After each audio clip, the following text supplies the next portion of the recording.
Next concept, rolling motion. So what is meant by rolling motion? For example, let's take one object which is placed on the surface. So this have particles, here one particle, here one particle, here one particle. So if this particle rotates and it comes to this position, so this particle A, B, C. So let's, after making one rotation, this particle is A, B and C. Same positions only, no? But it has traveled some distance, and it has traveled some distance, and it has traveled some distance. So horizontal distance it traveled.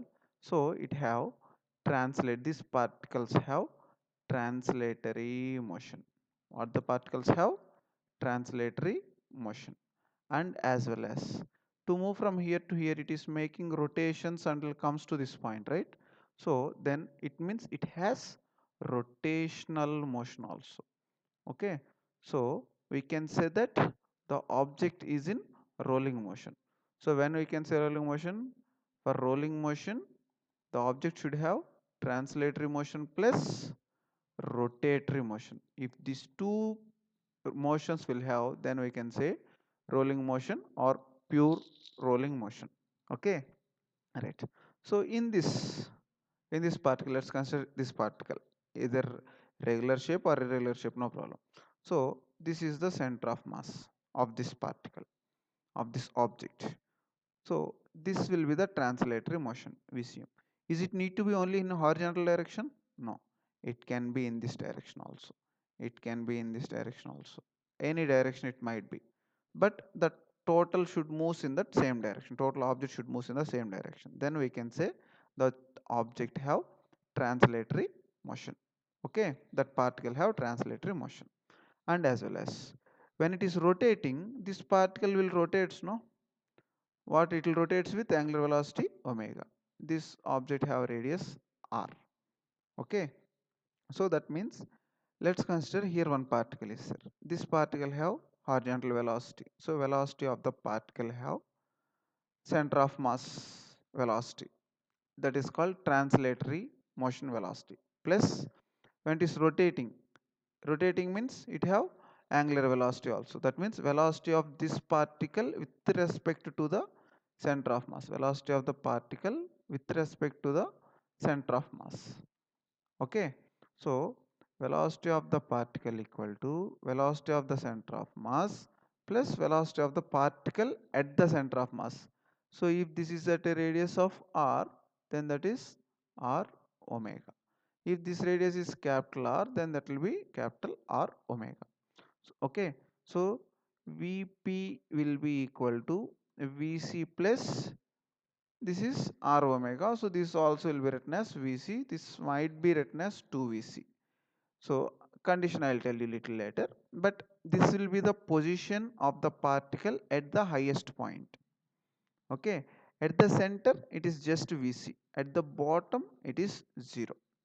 Velocity of the particle at this point it is 0. It is momentarily at rest. Okay, right. So this is about simple rolling motion. Clear? So velocity of the particle at center of mass is sum of horizontal translatory motion velocity plus particle velocity at that center, or at the point with respect to the center of mass. Okay, right. So next, what about rolling motion, rotatory motion? So at the point it have, at the point it have rotatory motion also, no? And when it is moving with velocity, then it have acceleration also, right? Acceleration of center of mass. When it is in rotatory motion, omega, and its acceleration is angular acceleration, right? Got the point? Right. So velocity at topmost point, velocity at top of the rolling body equal to velocity of the center of mass plus r omega. R omega is nothing but, we see how it will be. So if it will makes one complete rotation, velocity speed equal to distance by time. So what is the distance it travel if it will makes one complete rotation? 2 pi r. The time taken is t, time period for one complete oscillation. So v equal to 2 pi by t into r. So 2 pi by t is nothing but omega. So v equal to r omega. Okay, this is what that is. So this is also we only know regarding center of mass. So it will be written as 2vc, velocity of the center of mass at the top. So here it is moving with same velocity. Velocity at the center will be written as velocity of center of mass. At the bottom it is velocity of the center of mass is 0 at the bottom. Velocity at bottom. Okay, clear? This is about rolling motion. Let's see the derivation of that rolling body without slipping. So let's take on the surface, let's take one surface which is inclined surface. Let's take one solid cylinder. What it is? Solid cylinder. So what force is acting upwards? Normal force. It have weight mg and is a rough surface. So in this direction what is there? Frictional force is there. Then here some component will be acting, this weight component, that is mg. It is making an angle theta, so it is mg cos theta. In this direction,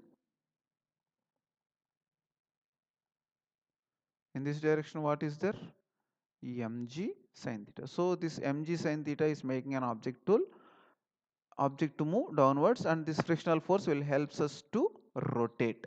Okay, that means upward force will be equal to downward force, that is n equal to mg cos theta, and here it is coming downwards with an acceleration a. That means what is acting? Net force. So the net force equal to ma, and as well as that net force will be equal to, what is the net force is acting? Mg sin theta minus frictional force. Why? Mg sin theta is greater than the frictional force, so that object is coming downwards. So mg sin theta minus f. So if we equate both, ma equal to mg sin theta minus f. F is the frictional force. Okay, right. Now let it equation number 1. Here this object, when it is coming downwards, it is rotating. No, rotating means what it have at the center? Torque is there. So what is the formula for torque? Force into perpendicular distance. Here force is frictional force. This, because of this force, it is a stopping, so it is rotating. So force at a distance of this radius r. Okay, this radius r. Torque equal to force into perpendicular distance. And when it is rotating, it have angular acceleration also. No, so that torque equal to moment of inertia into angular acceleration.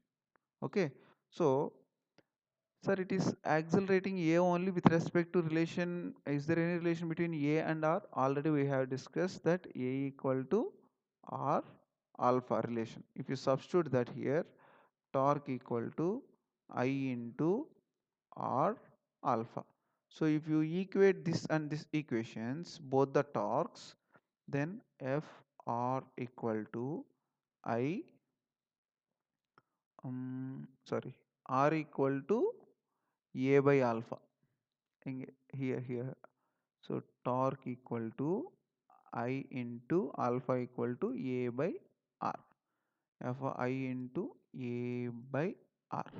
So from this, f equal to I a by r square. This is the frictional force. Substitute that frictional force in this equation, then what you will get? Ma equal to mg sin theta minus ia by r square. Okay, now take m common, so you can send m that side. So a equal to g sin theta minus ia by m r square. So take this total term this side, so it will be, if you will take a common, 1 plus I by m r square equal to g sin theta. So from this, a equal to g sin theta by 1 plus I by m r square. So this is the acceleration, main acceleration formula to find any object to roll without any slipping. So this is an acceleration. If this with this acceleration if it rolls, then there is no slipping. So we'll see now. Here it is a solid cylinder, right? So for cylinder, what is the moment of inertia? For solid, what is the moment of inertia? I equal to m r square by mr square by 2 or 3. You have to remember these things, otherwise you will be in trouble. So it is I equal to mr square by 2. Okay. So now a equal to g sine theta by 1 plus mr square by 2 mr square. So mr square gets cancelled. Then a equal to g sine theta by 1 plus 1 by 2. Then it is 2 by 3 g sine theta. So if it is moves with this acceleration, then there is no slipping. So without slipping it will rolls. Okay, clear. Now substitute this acceleration in this frictional force. Okay, what you will get there? F equal to what you will get, we'll see. F equal to I mr square by 2 into a is nothing but 2 by 3g sine theta by r square gets cancelled, 2 gets cancelled.